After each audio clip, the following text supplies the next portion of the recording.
digital, está diciendo Fabio Panetta. 9:40 de la mañana está con nosotros Pablo Martínez Bernal, Head of Sales para Iberia de Amiral Gestión. Pablo, bienvenido, buenos días. Buenos días, José Antonio, ¿cómo estás? Renta fija con la mirada puesta ahora mismo por todos los inversores. Hay que recapitular un poco de la burbuja vivida además en renta fija y el volumen de deuda en negativo, el volumen que se ha sufrido. ¿Cuál es la fotografía en el momento actual que veis? Sí, quizás la manera más ilustrativa de reflejar cuál ha sido esa recapitulación es claramente ver cuánto ha variado la deuda en niveles negativos. Hemos llegado a una cifra de 18 billones, el trillón americano, 18 millones de dólares con rendimientos negativos. En estos momentos tenemos menos de 1,7 billones, es decir, que el ajuste en menos de un año, estamos hablando poco más de un año, el pico se hizo en julio del año pasado, estamos hablando de pues, prácticamente un 90% de la deuda con rendimientos negativos ha desaparecido. Evidentemente, pues hay que poner todo en contexto. En 2014, nunca en la historia de la humanidad habíamos tenido deuda con rendimientos negativos, con lo cual hemos asistido pues, en los últimos años a algo que nunca se había visto y, lógicamente, esa burbuja se llegó a inflar hasta los 18 billones, como digo, y ya se está purgando. Pues, entre medias vimos como, por ejemplo, pues, Portugal o España a 10 años se llegaban a financiar a negativo, o quizás una de las formas más claras de ver esa aberración, esa exuberancia irracional, ha sido quizás el bono a 100 años de Austria. No sé si podemos ver alguna de las diapositivas que traía, en donde bueno, pues, el bono pasó de 100, el precio al que salió, llegó a subir un 140%. A 100 años. A 100 años. El rendimiento más o menos, el bono vence en junio de 2120. Lamentablemente ninguno de los que nos está oyendo estará vivo para verlo, pero el rendimiento implícito, estamos hablando de menos de un 1% de rendimiento en los próximos. El siguiente... Aquí está. No. ¿El siguiente a este? Yo creo que son dentro de 2. Esto es el nivel de deuda con rendimiento negativo. Venimos de cero, o sea, a lo largo de toda la historia nunca habíamos tenido rendimientos negativos. Y a cualquier persona que le muestres pues, una gráfica de estas características, pues te va a hablar de burbuja. Entonces, sobre todo lo que más llama la atención es el nivel tan elevado al que llegamos de deuda negativa y especialmente la virulencia con la que se ha producido el ajuste. Pues estamos viendo que en apenas poco más de 2 años se ha purgado el 90% de ese rendimiento en negativo. En la siguiente gráfica... Es salvaje la caída. Sí, es espectacular, es como un avión en caída libre. Aquí podemos ver pues, un poco el viraje, el giro de 180 grados que se ha producido. De política monetaria, ¿no? Todo lo que está en verde, hace apenas 2 años prácticamente estaba en rojo. A nivel mundial, la deuda gubernamental llegó, el pico de deuda con rendimiento negativo gubernamental llegó a ser el 40% de todas las emisiones de todos los tramos, que fue una cifra espectacular.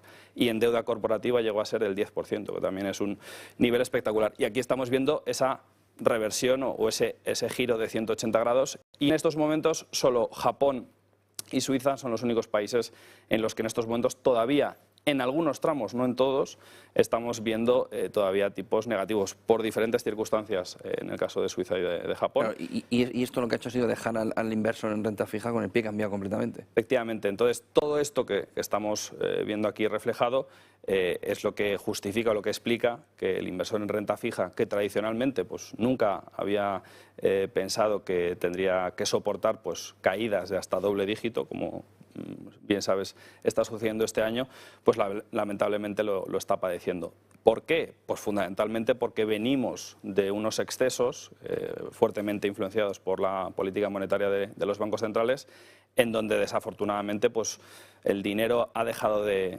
tener valor. En el siguiente gráfico podemos... Vamos a ver si podemos ver el siguiente gráfico. No, ahí es simplemente el 10 años americano. Fíjate lo rápido que ha sido la vuelta, claro.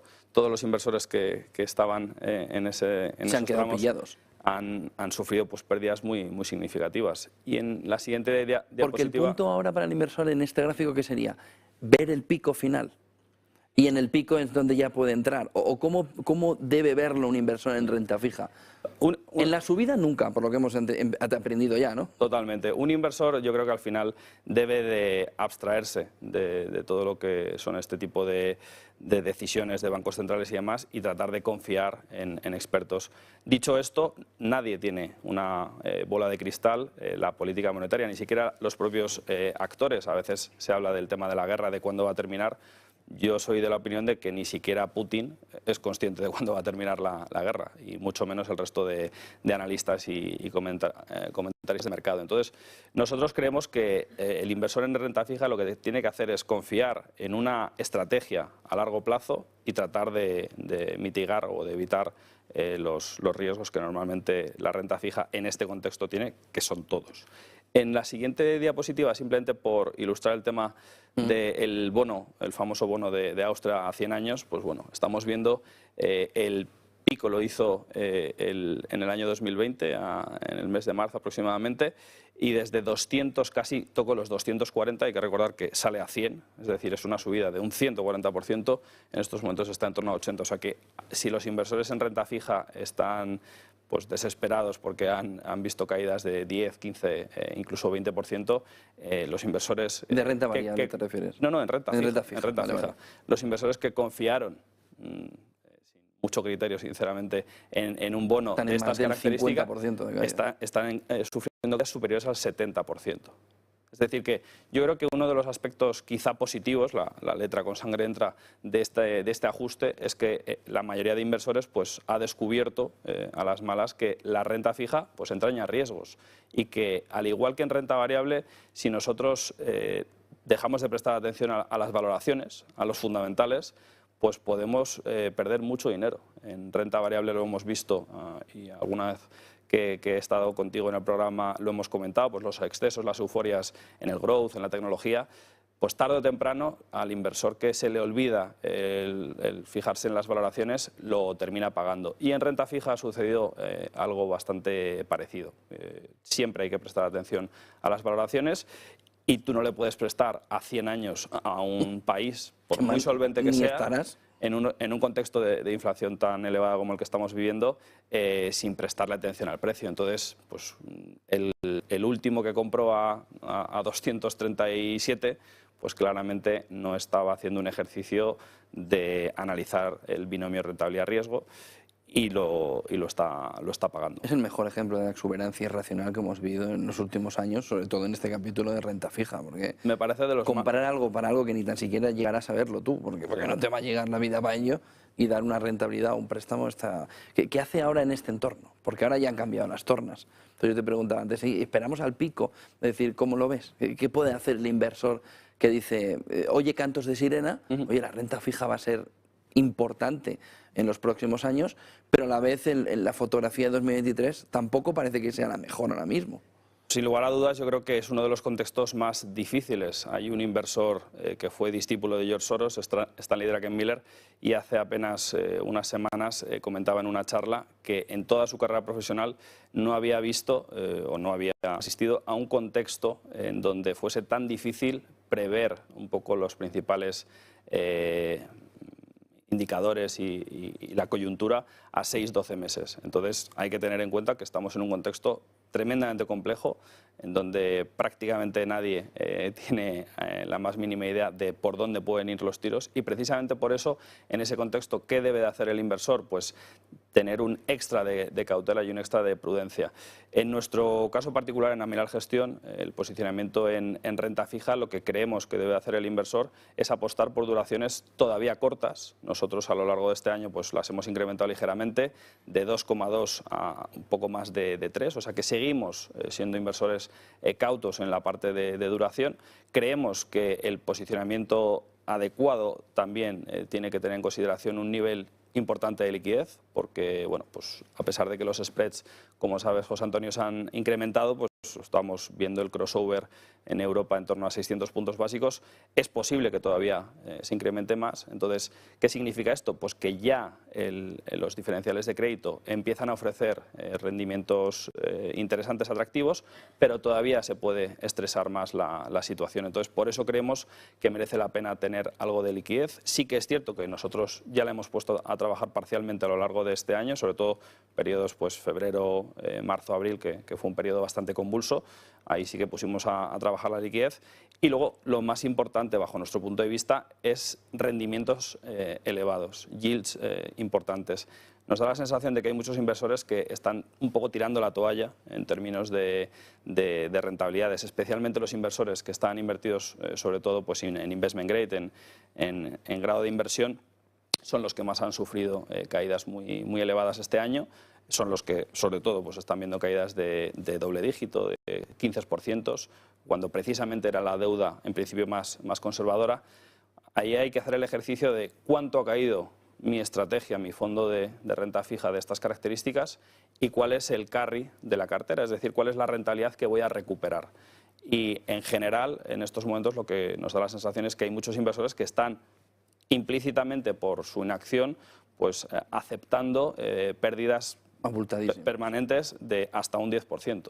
Porque si tú tienes un carry, una recuperación de la cartera de un 5, pero has caído un 15, pues vas a seguir perdiendo un 10. Entonces, nos parece que hay que intentar, pues por lo menos, salir con cierta actitud de intentar empatar el partido, no ganarlo. Este va a ser, por ejemplo, el primer año que nuestra estrategia de renta fija Sextamon Picking cierre en negativo, después de 5 años en positivo, o sea que claramente no es un año de ganar ningún partido en renta fija. Es dificilísimo encontrar alguna estrategia que lo esté haciendo bien, pero sí que creemos que por lo menos hay que intentar, con rendimientos especialmente altos, encontrar pues, un equilibrio y por lo menos recuperar gran parte, si no todo, de la caída que han sufrido los inversores.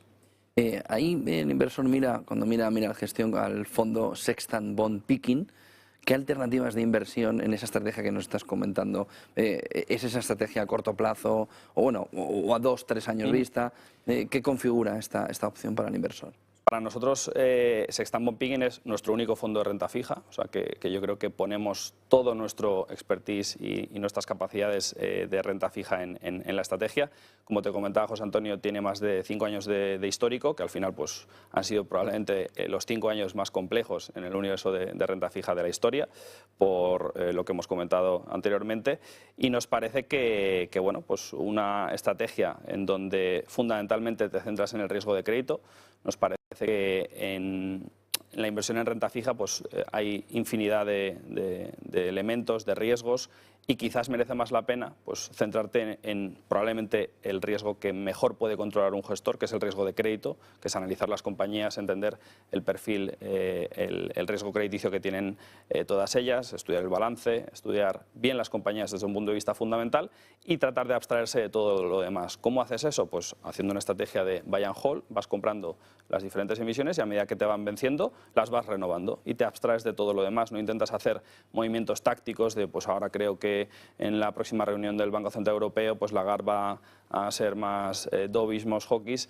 Eso nos parece que es un ejercicio que es muy complejo, mientras que el analizar el riesgo de crédito nos parece que tiene mucho más sentido. A lo largo de más de pues, 300 emisiones en las que hemos invertido, solo hemos tenido un default, un impago, y pesa menos de un 2% en la cartera, con lo cual pues, riesgos más que asumibles. En este contexto nos parece que hay tantos riesgos para el inversor en renta fija que quizás centrarse en el principal riesgo, que es el riesgo de crédito, que nosotros creemos que un gestor pues, puede controlar y tener bien monitorizado, nos parece que tiene sentido. Evidentemente, esto cómo se traslada o cómo aterriza una estrategia con unos principios, unas características como las que comento, pues nosotros donde vemos más oportunidades, sobre todo es en high yield, en alto rendimiento. Desafortunadamente, como venimos pues, de unos excesos y una burbuja tan grande, en investment grade todavía no vemos el suficiente valor. Es decir, que a pesar de las correcciones y de las caídas tan grandes que hemos visto en renta fija estos últimos poco más de un año, aún nos falta el ver buenos rendimientos. El riesgo de crédito siempre existe en todas las emisiones, entonces lo único que nosotros exigimos es que se nos remunere adecuadamente y tratamos de buscar ineficiencias u oportunidades en donde, a pesar de que nosotros creemos que el riesgo de crédito es bajo, pues por algún tipo de ineficiencia nos están pagando un poco más. Eso en general pues, se manifiesta, por ejemplo, en las emisiones que no tienen rating, pues per se no son más arriesgadas, pero el emisor es consciente de que tiene que pagar un poco más. Emisiones pequeñas, compañías que emiten por primera vez, pues lógicamente están penalizadas. Si una persona va por primera vez a un banco y nunca ha pedido ningún préstamo, ni tiene ningún tipo de relación de cercanía con la entidad, pues no le van a tratar igual de bien que si llevas pues a lo mejor 15, 20 años teniendo una buena relación y sobre todo